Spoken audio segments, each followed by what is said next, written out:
YouTube.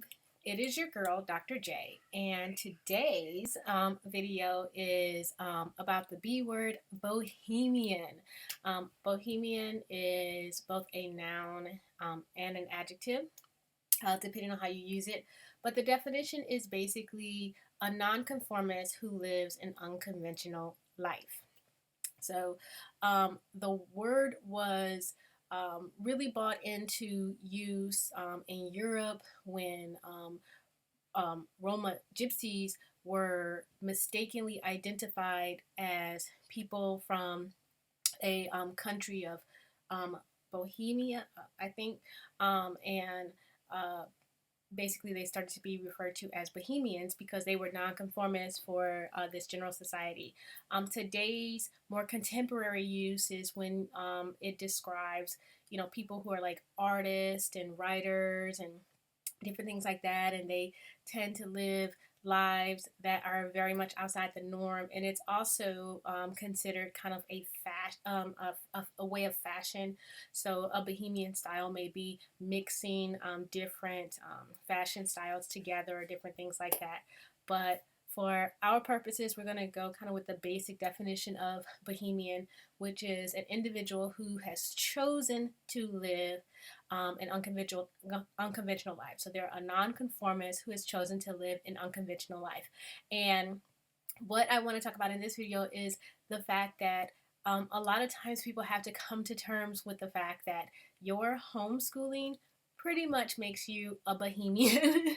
You have chosen to be a nonconformist, especially because, most families in this country use the traditional K through 12 system, and such a small percentage of families in this country homeschool. And I think because we kind of seek each other out, because you can be you can become extremely isolated, and I think that's why the homeschool community tends to be so active in social media and different things like that, because there's this kind of desire to find people that kind of get you. And so we really want to go out there and find other people that kind of can relate to the things that we go through. And because we spend so much time in those communities of our, at least, educational peers, we sometimes forget that we are such a small percentage of the population, and that what we are doing is absolutely seen as being nonconformist. And sometimes people get frustrated with the pushback that they get from family and friends when, people come to you, sometimes out of general concern, sometimes because they're jerks and buttholes, but generally it's coming out of concern for your children when they kind of question the things that you do. And it's not that they don't love you and they don't care about you. I'm talking about the ones that aren't jerks and buttholes. But it's just that when you are a nonconformist, that's extremely scary because they don't really know how that's going to work out. And so it would be the same, like, I don't know the numbers. I didn't research the numbers, but most people that I know, I am one of only one or two homeschoolers that they know, which kind of equals about the people that they know that live off grid. So to some people that I run across, they see just as many homeschoolers as they see mountain people that live in isolation with no running water or electricity. So it's just so weird and freaky and spooky to them, and so they really have a lot of questions and things like that because it's just something that's new.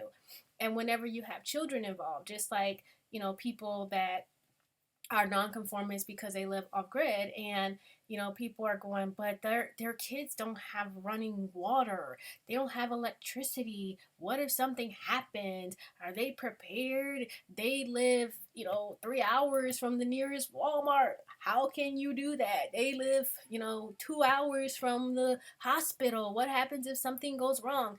And we can kind of understand that sort of concern, but we get like frustrated when people are like, what if something happens with your schooling? What if you have a child that has a disability? What if there's a need for and so then we get like frustrated where we're like, how dare you question me and my skills? And it's not so much a questioning of you and your skills, it's questioning you choosing to be a nonconformist. And I'm not saying that we have to kowtow to that, because just like people that live off grid, they're like, um, people have been doing this throughout human history.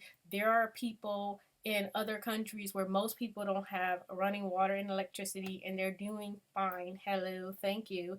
Lots of, in this country that you are so great and we want to go back to the good old days. Well, they didn't have electricity or running water, so what are you questioning me about? And we kind of do that same thing where we're like, hello, we didn't even have formal education until the Prussian system, and it wasn't until, and so, we're kind of like, we have that same reaction. And I'm not saying that we have to just go, okay, question me, question my skills, question my abilities.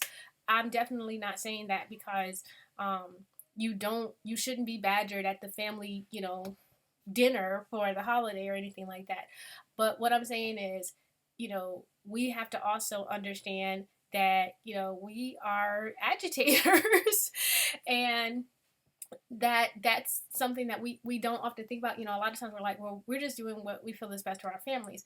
But to people who are not in this lifestyle, you look like an agitator. You look like a protester. You look like you're saying down with the system. And another thing that I've found from people when they, when you get questioned, is that when you are a nonconformist on anything, people take it as you personally attacking the choices that they have made. I know our diet could probably be best described as flexitarian, especially for me and my daughter, where, you know, she is, especially, she's, as close to vegetarian as you can get, probably for an 8-year-old who has omnivore as most of her family. But she's also, she likes occasional, chicken strips from Zaxby's, and, salmon, and that sort of stuff. And so it's like, being a flexitarian. But that's such a rare thing. There's so few people who are flexitarians that people are like, what is that? Did you just make that up? And it's like, no, I didn't make it up. I mean, like, you can go on WebMD, they actually describe it. But then people say, well, so what you saying? Are you saying because I like my, pork, that I'm a bad person? You saying because I eat like this, that I, and you're like, no, that's just how I eat. That's what works for my family. Like, I wasn't thinking about you when I chose what I was going to eat today at all. Like, you didn't cross my mind. I didn't go, you know what? I'm going to have turkey bacon because I don't like the people next door and they eat pork. Like, no, I really wasn't thinking about you. But people, and the same thing goes for schooling, where, when you talk about, yes, when we homeschool because we just knew that the local public school was not going to be available to meet our needs. And you're like, so what you saying is my kid is just basic, and so because I only got a basic kid, they can go to the, education factory, but your special kid, they can, and it's like, and people are looking at it like you are judging them, when the reality is they didn't cross your mind when you were making a decision on how to educate your children. But don't get frustrated with that reaction. I'm not saying that you don't need to cut them folks off and get that drama out your life, but what I'm saying is you don't get upset with it or take it personal, because no, you weren't thinking about them when you made the decision about what was best for your child. But that doesn't mean that they're not going to feel like you have made a decision against them, or your decision to be a nonconformist when it comes to the education of your children is not a judgment on them. So that's where some of that backlash really comes from.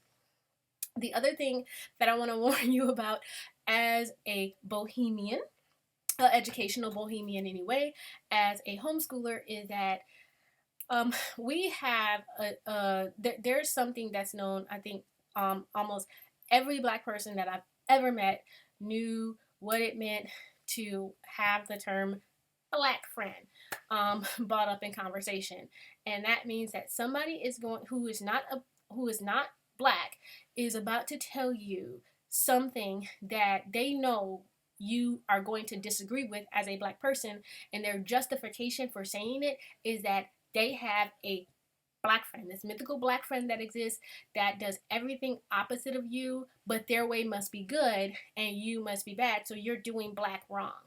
And they know better because they have this mythical black friend.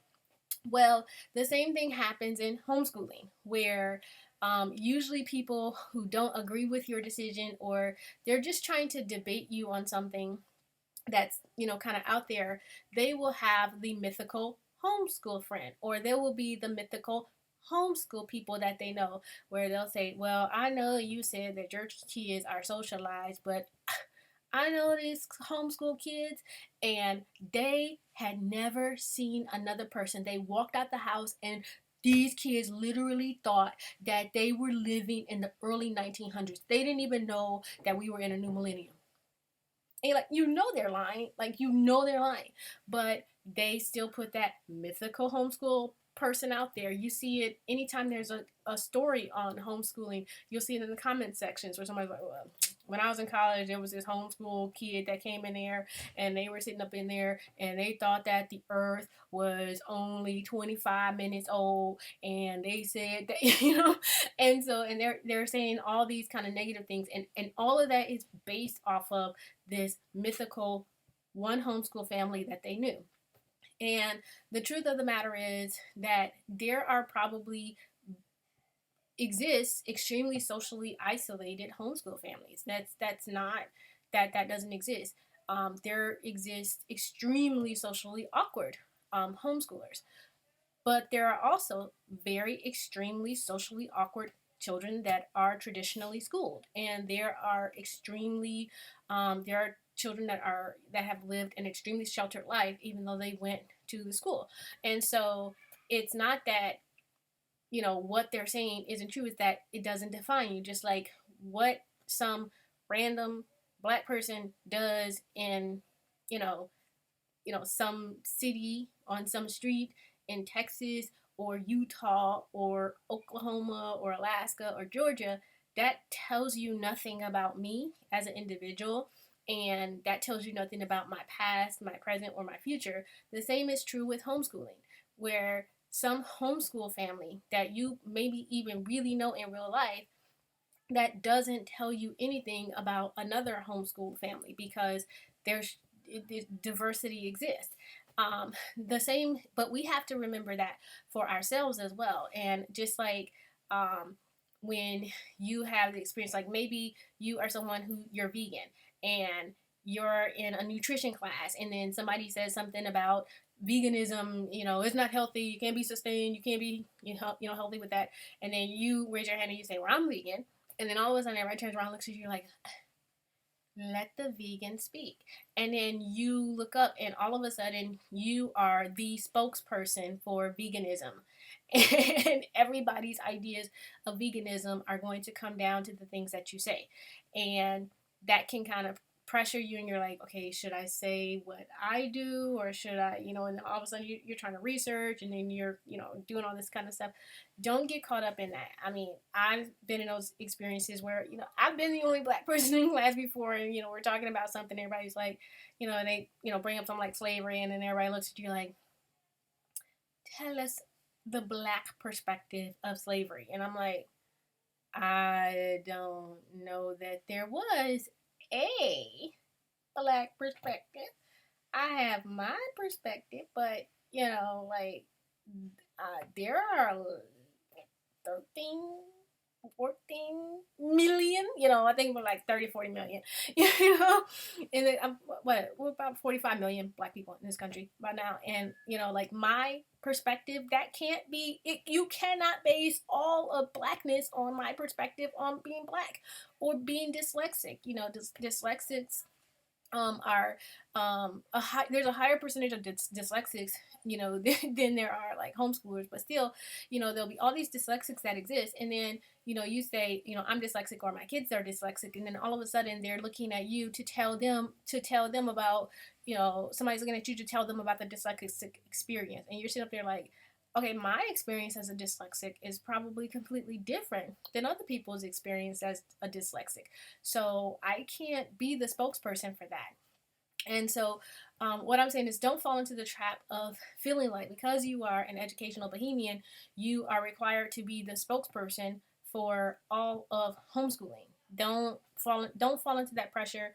And a lot of times, I've seen people hold on to homeschooling even though like they're kind of done with it. They want to make a different decision, but they're so afraid because they feel like they've been the voice or the face of homeschooling for the people around them. And if they say, okay, well, we want to do something else, people are going to consider homeschooling bad. And so they stay in this to because they feel like they've become the face, or they won't reach out if they need help for something, or they won't contract something out because they're like, no, I'm the face of homeschooling for my friends and my family, and if I say that I needed to hire a reading tutor for my child, or if I needed to hire a math tutor for my child, that's going to mean that I don't know what I'm doing, and so I'm not going to do it. Do not ever let people pressure you into making a less robust decision for your children because you feel like what you do will have an impact on how they feel about homeschooling. Don't do that. Homeschooling is always going to be vogue. Okay, every person who selects to be a homeschooler now and probably for the next 50 years in this country is going to be a bohemian. It's going to be somebody who's going to be considered, they're a nonconformist. They're going to be living an unconventional life. And so the things that you do, it's not going to make homeschooling become mainstream. And so don't put this pressure on yourself to present to the world that that all homeschooling is perfect. I was just on a site today, and somebody said, can somebody talk about the pros and cons of homeschooling? And one person commented, and they were like, there are no cons to homeschooling. There's no cons. Homeschooling is great and wonderful. And it was like there's this fear of being able to say, yeah, it has some sucky sides, because like the whole system is gonna collapse if we admit that there are things that that's what balance is all about. And there are flaws to everything, and it doesn't matter. Like, even if there were more flaws in homeschooling, I would still be a homeschooler because that's what's best for my family. And so I can tell people that, yeah, this is a struggle and that's a struggle, and that doesn't make homeschooling less of a good thing, and it doesn't make homeschooling less of a good choice. Part of being a bohemian is confidence, confidence in your decision and of your lifestyle choice. And another part of being a bohemian is being like, you already know that there are going to be people that think you're crazy. You already know that there are going to be people who think you're wasting your life or wasting your talents. You already know there are going to be people who think that you've made the wrong decision for your family. That's just that's part of the package that comes with being a bohemian for anything. If you are one where you may have chosen to like, there are some people that will be celebrating Christmas. Like, we don't, I try not to speak on Christmas a whole lot because we don't actually celebrate Christmas, but I'll give this example where there are some people where they may celebrate Christmas and they will say, well, we decided not to give presents this year. People are like, did what? What do you mean? Or they didn't put up a tree, and people are like, what do you mean you didn't put up a tree? And so people will get frustrated, and they'll get, but it's like, when you are a bohemian, even in your Christmas customs, going in that there are going to be people that don't agree with you, but you're like, this is a decision that's right for me and my family, and this is how we're going to do it. And that's the same way that you have to be with homeschooling. Just know right off the bat, just know coming into it, that there are going to be people that they're never going to agree with you, and that has to be fine. This decision was not to please other people. It was to provide the education that was going to be best for your children. But also understand that you're not mainstream. You're never going to be mainstream, no matter if, I don't care if you're in a Facebook group with 10,000 people who are all homeschoolers. You're still not mainstream. We're still not mainstream. We're still going to have to explain to people what it is we really do. We're still going to have to help our children understand and be able to talk about what it is that they do for their education, and that their education is nonconformist and unconventional. And you know, just like Bohemian artists, they find their artist community where they can just be free and be themselves. It is important to find your community so that you can kind of have those times where you can let your hair down and be free.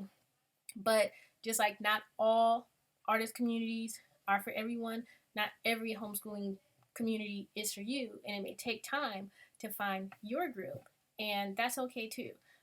But yeah, you are an educational anarchist. I hope this helps. This is Dr. J, and I'm out. Bye bye.